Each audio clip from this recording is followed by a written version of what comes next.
ভিডিওটা সম্পূর্ণ দেখে যান। অবশেষে নাস্তিকের বিরুদ্ধে কথা বলল শিল্পী সালমা।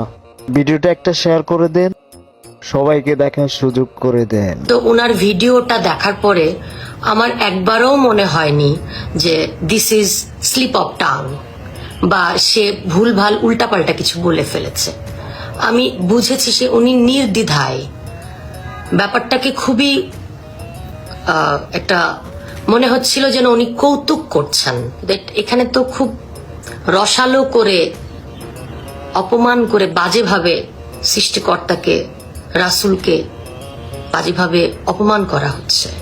মা বাবার গালি সহ্য করা যায় না, স্বামী স্ত্রীর সম্পর্ক ভেঙে যাচ্ছে, সেখানে সৃষ্টিকর্তাকে নিয়ে কিছু বললে তো তার বান্দারা চুপ থাকবে না, এটাই স্বাভাবিক।